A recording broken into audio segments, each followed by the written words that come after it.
L'abdication ne rentre pas en ligne de compte dans ma règle de vie.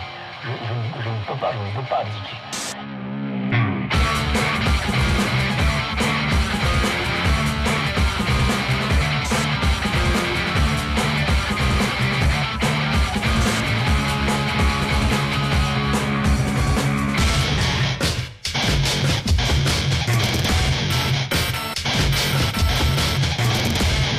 Moi, ce qui m'intéressait, c'était le tapage médiatique. C'était l'abnégation de la personne et l'utilité d'une action à travers quelqu'un. Donc le support, c'était moi. La fin, la finalité, c'était qu'on parle du Tibet. Dès qu'il s'agit de faire des efforts, les gens refusent l'individualité. J'ai une haine profonde pour des gens et des comportements. Ils réclament une individualité, ils réclament le droit à la différence, mais ils refusent de l'appliquer quand il s'agit de faire des efforts. Et à l'inverse, il y a des gens qui diront que je suis totalement extrême et que je suis la nuisance. Être straight edge, sans parler d'où ça vient, ce que c'est devenu en tout cas aujourd'hui, c'est une prise de position claire et un engagement individuel sur le refus de l'addiction.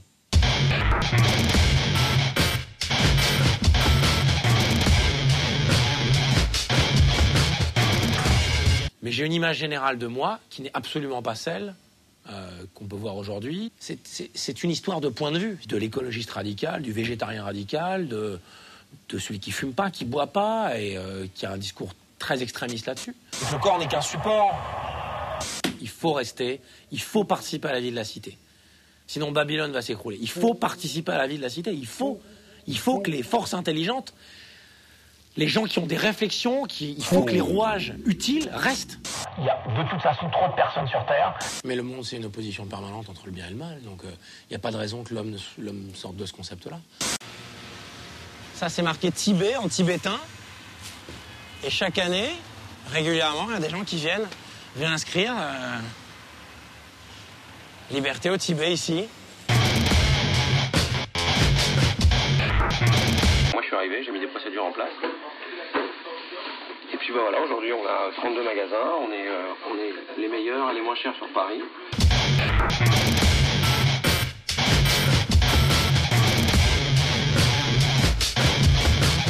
Ça va être bon, ça. J'ai fait des concerts ici avec 60 personnes où je perdais 700, 800 euros. Ah, mais c'est un choix de vie. Moi, j'ai fait un choix de vie qui est de gagner de l'argent, de m'impliquer dans un secteur qui me correspond, qui est le bio, qui éthiquement correspond à ma manière de voir les choses dans la vie, de manière générale. Gagner de l'argent n'est pas une fin en soi. C'est ce que rapporte, c'est les activités que je peux faire avec l'argent qui est une fin en soi pour moi. Le fait de pouvoir faire nourrir mes concerts et tout ça, quoi. C'est ça qui est intéressant.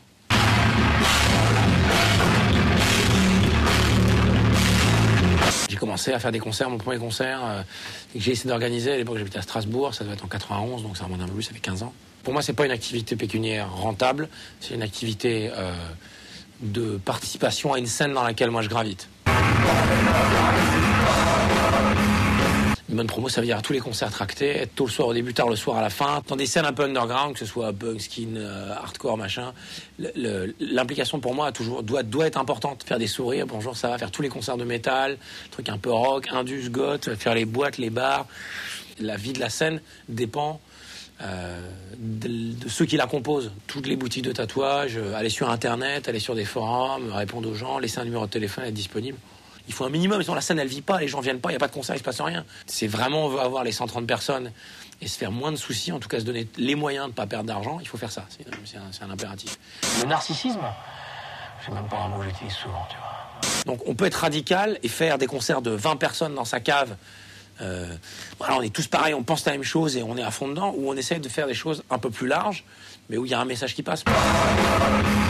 Moi j'ai jamais eu de souci à faire des concerts pour faire signer 2 personnes pour un truc dont tout le monde en a rien à foutre, qui est la défense animale, l'antivivisectionnisme. Et voilà, j'ai fait signer 2 personnes. J'ai 2 personnes qui s'est intéressées, qui ont pris des trucs. C'est ça qui est intéressant. Mais globalement, c'est normal de faire des concessions. La vie est faite de concessions. Si vraiment je voulais pas faire de concessions, je pourrais pas vendre de la viande, par exemple. Ça serait impossible pour moi. Donc déjà, venir bosser dans le bio, ça voulait dire changer mon regard sur le végétarisme. Ou alors rien faire et distribuer des tracts devant des magasins de fourrure et puis aller militer contre la viande et l'industrialisation de l'animal. Mais je pense que faire des concessions, c'est la manière la plus intelligente de faire avancer un système qu'on décrit.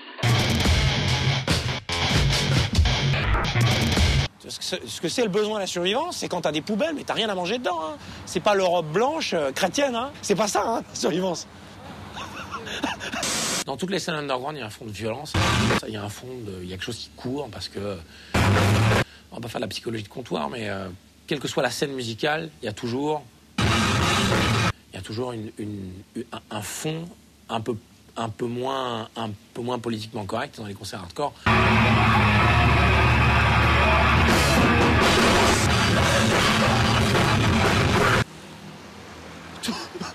Tout concept de paix bouddhiste que je peux avoir au fond de moi, je sors, il prend une droite, balayette, coup de tête, et le mec se relève, la gueule en sang, je fais, tu vois, tu viens de me couper la route, t'as freiné au milieu de la route, j'ai failli te tuer, j'ai eu peur, tu t'arrêtes, tu me tapes dans le pare-brise, tu m'as cassé mon rétro, t'as vu comment tu termines? La gueule en sang par terre. T'as vu qui c'est le plus fort? Bah c'est pas toi. Pour savoir où est le milieu, il faut savoir où sont les extrêmes. Pour moi, c'est une certitude. Donc moi, je leur ai dit, voilà, moi, mon action, elle est simple. Je veux qu'on parle du Tibet. Voilà, donc moi, je suis resté ici, là, assis, à coucher, dormir pendant plus de 15 jours. Soit vous me laissez faire mes grèves de la faim, gentiment, tranquillement, on parle du Tibet et je rentre chez moi. Soit vous m'arrêtez, je me laisse mourir dans votre prison, quelle que soit celle dans laquelle vous allez mettre. Je vais me laisser mourir. Et vous verrez, ça va être encore pire pour vous. Et je veux mourir avec cette idée-là que j'aurais fait ce qu'il faut. Dans la vie personnelle, je fais pas de concessions, ça n'a pas d'intérêt. À mon niveau, à ma manière, en essayant de faire le moins de mal possible. Donc effectivement, c'est un concept de bienveillance qui est de protéger son environnement, de faire des gestes qui aident, des gestes qui sauvent. Il y a aussi un truc peut-être, en tout cas dans ce que tu dis, qui va à l'encontre de l'activisme.